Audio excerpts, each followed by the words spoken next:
Franck. Salut, moi c'est Richard. Et bienvenue dans cette nouvelle vidéo tournée à Singapour. Ouais, Singapour, on vient juste d'atterrir. Là, on est au Changi Airport. Regardez, là, on est au Jewel. C'est le nouveau spot justement de cet aéroport. Et là, on a atterri avec Air France. Air France qu'on a pu bien sûr depuis l'aéroport de Paris Charles de Gaulle. Et là-bas, on a testé plusieurs options comme se poser en VIP au salon Air France. On a pu profiter du bar à champagne, de cocktails, de nourriture, de journaux, du spa Clarins, d'un sauna. Bon bref, c'est une bonne option à 50 € même quand tu voyages en éco. On a pris aussi pas mal d'options à bord du vol comme les divertissements et surtout les bons repas. Et voilà, donc on arrive à peu près frais après plus de 12 heures de vol à Singapour. Et c'est parti pour l'exploration de la ville.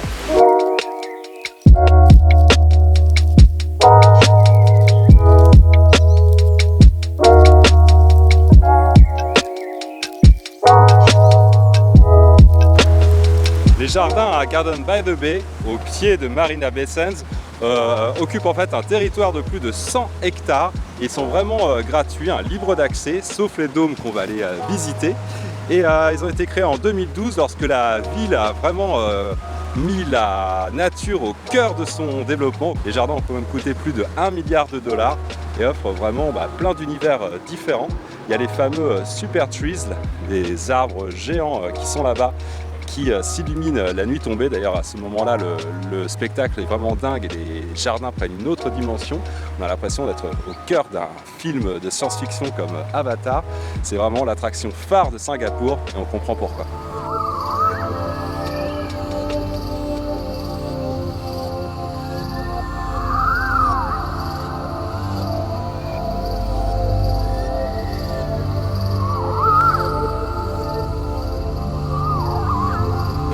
Et le premier dôme visité, c'est le Cloud Forest, donc c'est la forêt dans les nuages. C'est plutôt en fait une montagne artificielle au centre de cette verrière qui est recouverte de végétation. On accède à son sommet par un ascenseur et là c'est cette plateforme piétonnière qui circule tout autour et qui descend à sa base, ce qui permet d'admirer toute cette végétation luxuriante. C'est vraiment incroyable. Deuxième dôme du parc et la plus grande verrière des deux. Là on est au Flower Dome, vraiment un dôme qui se concentre sur la végétation semi-aride. Donc on voit bien sûr des plantes et des fleurs du monde entier en passant de l'Australie à la Méditerranée à l'Amérique du Sud. C'est un véritable tour du monde botanique. Et après les jardins, direction le Marina Bay Sands, cet hôtel à l'architecture audacieuse. On a justement le droit à une visite spéciale. Allez, on y va. 50 étages, plus de 2500 chambres, un rooftop, regardez, comme une planche de skate posée sur 3 tours, une piscine à débordement tout là-haut. Cet hôtel, c'est vraiment l'hôtel de tous les superlatifs à Singapour et maintenant le nouvel emblème architectural de la ville. Hâte de voir à l'intérieur à quoi ça ressemble.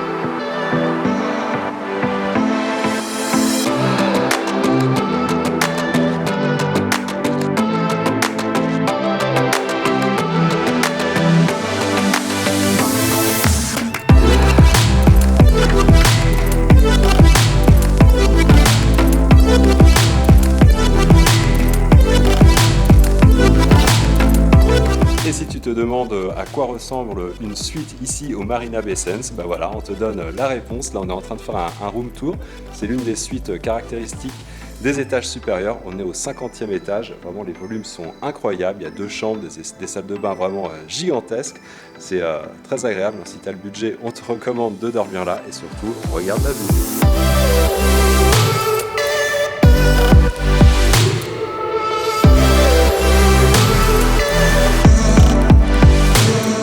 Vraiment sur le toit du Marina, on est au 57e étage sur le deck Observatory et là vraiment tout Singapour est à nos pieds, aussi bien les jardins que le centre-ville.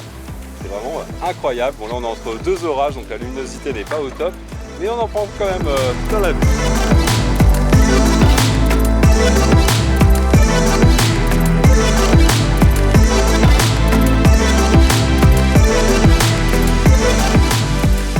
Autre visite à ne pas rater si tu viens dans le quartier de la Marina à côté de Marina Bay Sands. Justement, on est juste au pied de l'hôtel et on est au Art Science Museum, un musée donc qui présente des œuvres temporaires mêlant justement l'art et la science. Allez, hâte d'en voir plus.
donc les recommandations de Air France Travel Guide, le guide online de la compagnie aérienne.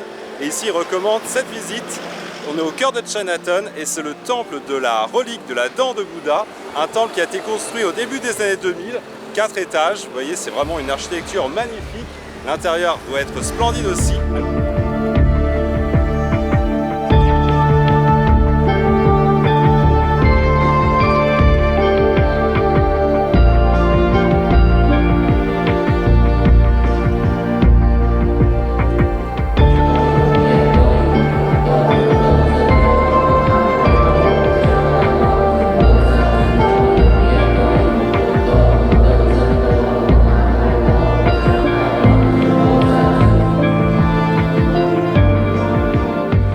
On est à la frontière sud du quartier chinois, la frontière avec le quartier des finances. Vous voyez tous les buildings autour. Et on va manger ici à Lao Pa Sat. Alors c'est un marché en fait d'architecture centenaire où on va justement déjeuner aujourd'hui. Je pense qu'on peut y tester toutes les spécialités locales. On va se régaler.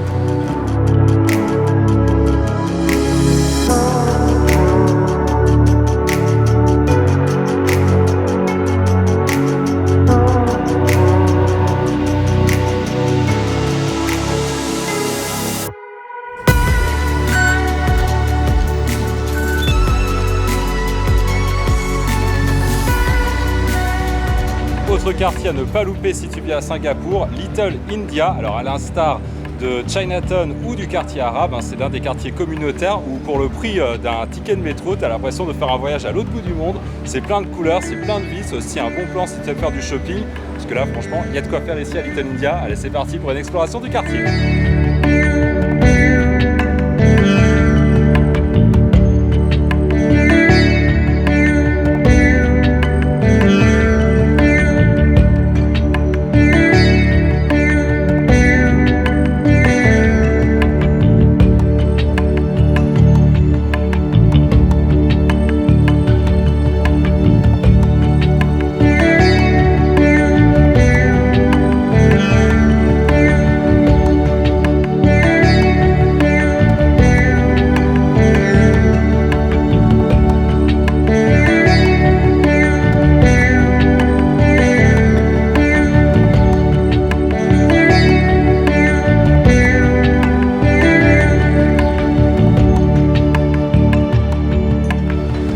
Quartier qu'on te recommande à Singapour, c'est Kampong Glam, le quartier arabe d'origine malaise, parce que la Malaisie n'est pas loin, elle est séparée de Singapour par le détroit de Johor.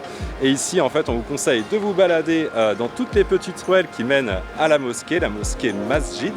Et voilà, toutes ces petites ruelles sont bordées des shops, de boutiques de souvenirs, de restaurants, de bars. Il y a une belle ambiance en fin de journée et c'est un quartier qu'on vous conseille de combiner avec Little India qui se situe juste à quelques centaines de mètres. Allez, on va faire un petit tour dans les ruelles environnantes.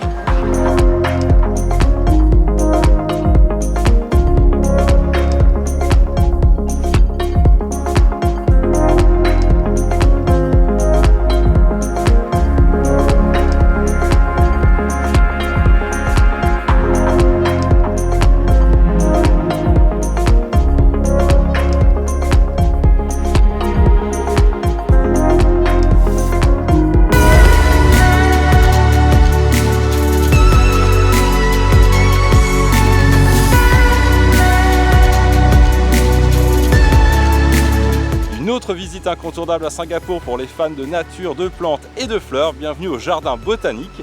Alors ici, à ne pas confondre avec Gardens by the Bay, c'est vraiment le jardin botanique de Singapour. 82 hectares à explorer, regardez, on est vraiment au sein d'une nature luxuriante. Il y a aussi le jardin des orchidées à ne pas manquer, on va d'ailleurs y aller maintenant.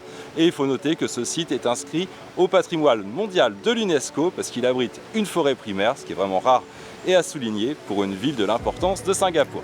Allez, c'est parti pour l'exploration.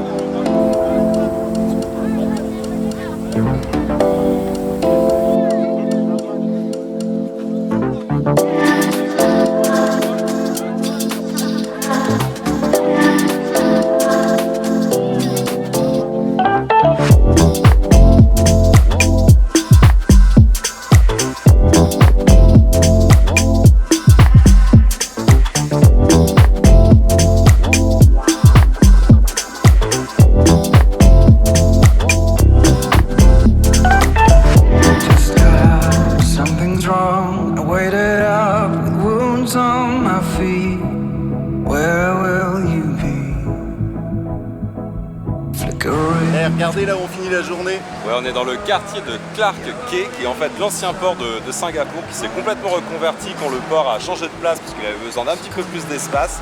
Et du coup, tous les buildings, les entrepôts, etc. ont été réinventés pour abriter maintenant des bars, des clubs, des restaurants. Bon bref, ça doit bien bouger ici la nuit.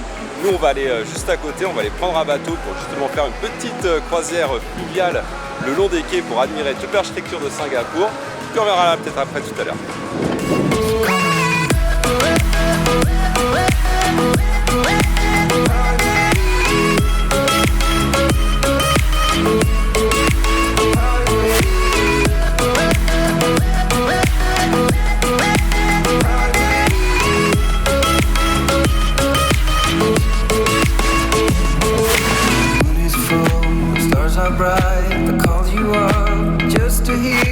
Et c'est parti donc pour une croisière fluviale pour admirer les belles lumières de la fin du jour à Singapour. On fait cette croisière avec Singapore River Cruise et c'est une autre activité recommandée par Air France Travel Guide.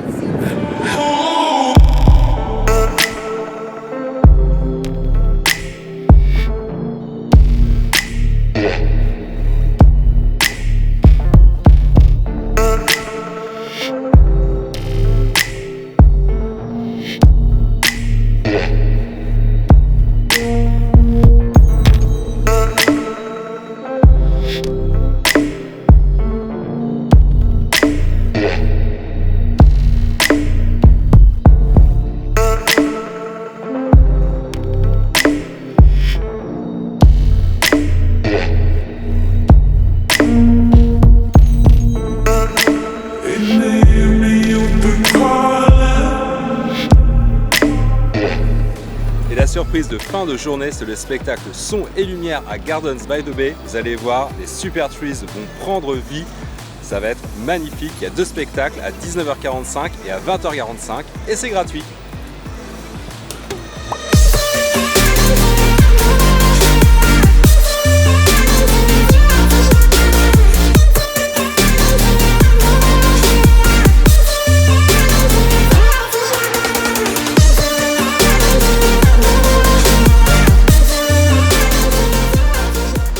Et voilà, c'est déjà la fin de cette vidéo. On espère t'avoir inspiré pour ta prochaine escapade à Singapour. Et si tu veux en découvrir plus et t'inspirer davantage, rendez-vous sur le magazine online de la compagnie Air France Travel Guide et aussi sur notre blog voyage onedayOneTravel.com. Et l'aventure continue aussi sur tous les réseaux sociaux de Facebook et Instagram en passant par Twitter ou encore YouTube où tu peux toujours t'abonner.